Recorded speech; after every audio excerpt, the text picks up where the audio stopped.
Hey guys, it's me, it's Chelsea. So today I'm pretty exhausted. I've been like up for 6 hours just baking. Not even really baking. I made traditional Christmas pudding. I haven't even really made it. It's just one part. So many parts to it. So yeah, there's the recipes. So in the first bowl here, you'll find I did my spices. So that is my handy dandy flip chart. So that's brown sugar, flour, baking powder, spices, including salt, nutmeg, cinnamon, and ginger, and a little bit of sage. The next one here, this is the liquids. It looks pretty gnarly, I know. But in the liquid thing, we have milk, some lemon juice, sherry, beer, wine. Oh, and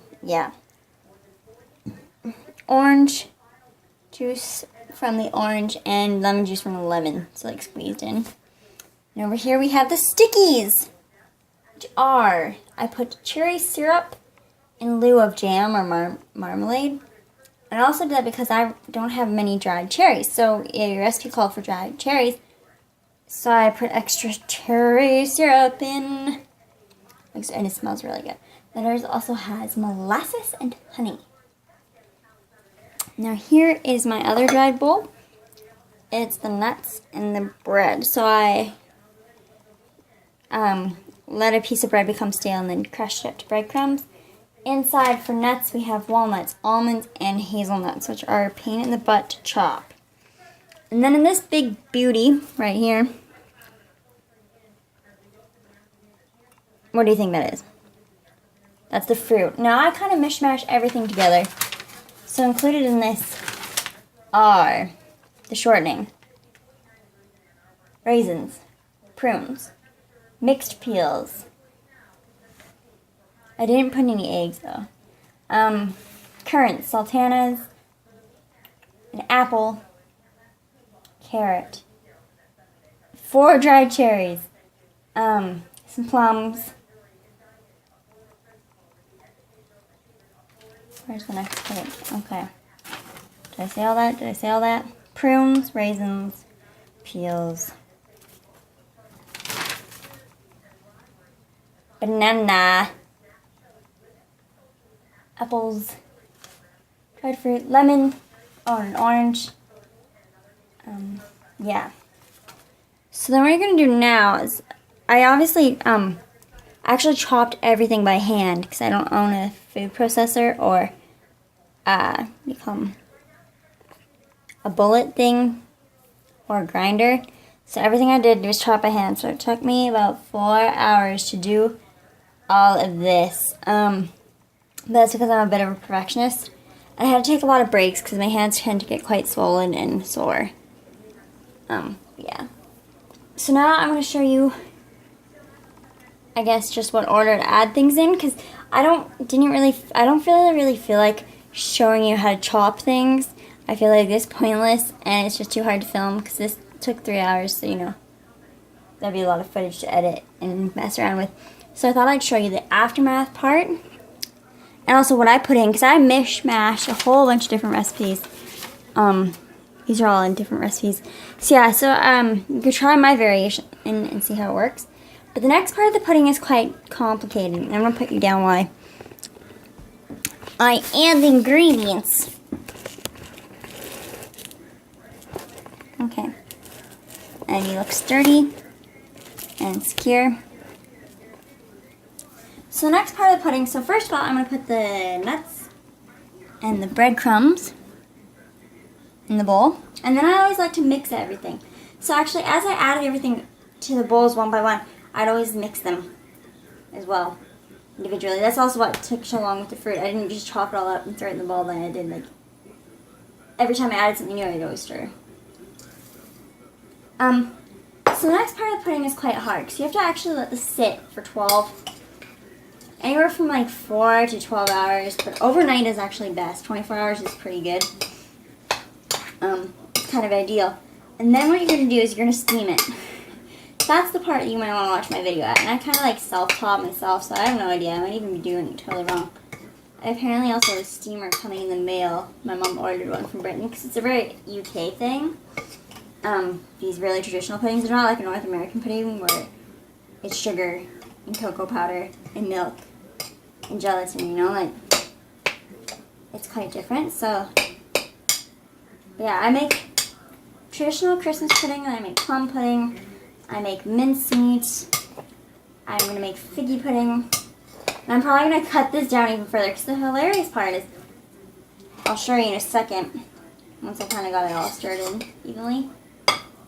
The funny part is this is how much food I got after I cut that down from pounds to tablespoons.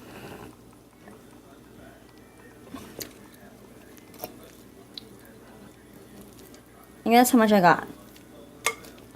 So yeah, I might have to I'll cut down the rest of those puddings by a long shot. Focus? Good job, camera. Okay.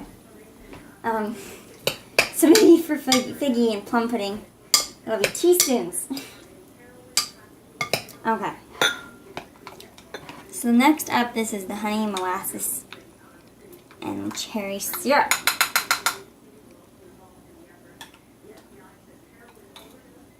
Now I didn't feel like it was necessary to add an egg. It also added for a few eggs. I know one of the combinations I'm making is fat-free. I believe that's the one with carrots and stuff in it. So yeah.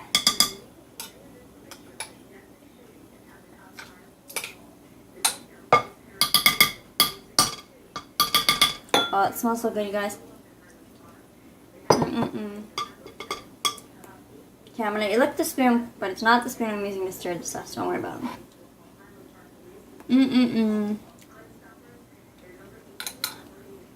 I should make that as a dessert, guys.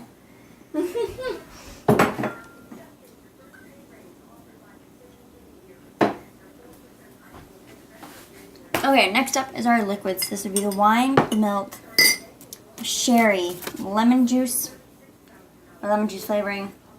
No, lemon juice from the actual lemon, orange juice from the actual orange, so you can see there's bits of peel in here. There's also a hint of lemon flavoring, a hint of orange flavoring, a hint of rum flavoring, frankincense, young living essential oil, thieves young living essential oil, and I feel like I'm missing something. Beer.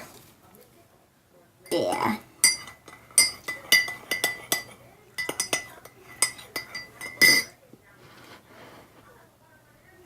Oh, that's not quite stirred. Did I even remember to stir it, guys?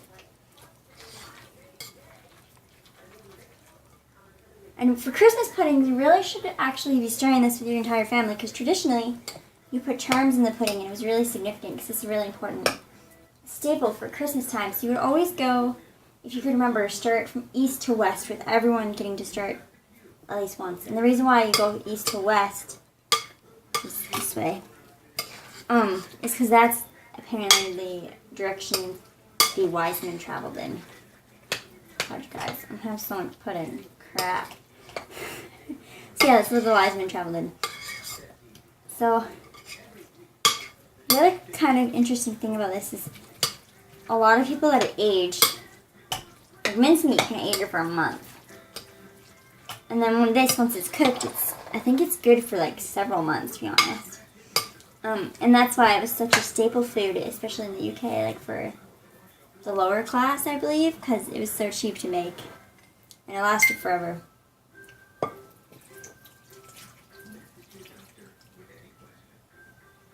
I think I messed up. I think I should have added my powders and then my liquids. That's whatever. We'll make it work. You might even need more powders. I'm not too sure yet. I know that I've made way too much pudding. Oh my god! And the sad part is the steaming takes so long that if I made 2 puddings, and I only have the one container that really is fit for steaming because you have to put it in a pot. You have to put this in a jar, cover it in grease paper and brown paper, and then tin foil, and then put it in a pan that would be able to be above several inches of water. So you have to have like a kind of Dutch oven, I think is kind of the idea is. You can tell that I'm totally up to terms with up to date with my terms there. I'm a real cook, man. Okay, so this actually looks pretty similar to what I remember last year. So the interesting part about this thing is the reason why you have to age it for a while without putting it in an airtight container or cooking it first is so the alcohol can mix into the fruit. I think that's also what helps preserve it. I'm exhausted, guys. I'm ready to go to bed. I've been up since 3 a.m. Well, actually, I've been up since 24 hours, so. I've slept on and off last night after I fainted a bunch of times with the optometrist. What kind of traditional recipes do you guys make? I think I told you that families made this stuff together. This is kind of what it looks like. Families made this together. It was really important that everybody in the household gets a chance to stir. Going east to west. And they would add charms in that they would bake. And on Christmas morning, or Christmas. And this was served with like a flaming brandy on top, so it was sometimes lit on fire. And the person that would get the charms, there were certain charms and they had certain meanings. I obviously don't do that, and you can tell that I'm totally alone, so I'm clearly not with my family here letting them make wishes, but it's okay. Yeah. So look forward to my series of parts, because there's so many parts. Probably tomorrow I'll be baking this in the steamer. I might even actually have my steamer pot thing by then. It smells like alcohol. Okay, so that's it for me. I'm exhausted. I'm going to go fall into bed before I have to be up for some doctor's appointments at like 3. I have this many hours to sleep. It's not that many hours. Okay, so I hope you're having a good day, and I will link down, I will put annotations with the recipe stuff on here. I also have this recipe site I use. What's it called? I don't even know what it's called. And this other recipe site I use, and I'll have these hopefully on my blog as well. So I'll try and link when I can. I definitely add the recipes right away to the one food site. See if my computer will let me be on. Yay! Okay. I will tell you my food site. Just a pinch. So follow me there, and then Chelsea. That's my name. Ferment. So this is where you can find me. And so I've already actually added my mincemeat recipe, part 1, and then smells like Christmas stovetop simmering potpourri. And then I'll add this one tomorrow or later when I can actually think with my brain. My brain's dead. I did so much. Okay, so I'm falling asleep on camera here. I gotta go. I have to go get ready for bed. Okay, thank you so much for watching. Happy Vlogmas, happy holidays. Bye, everyone.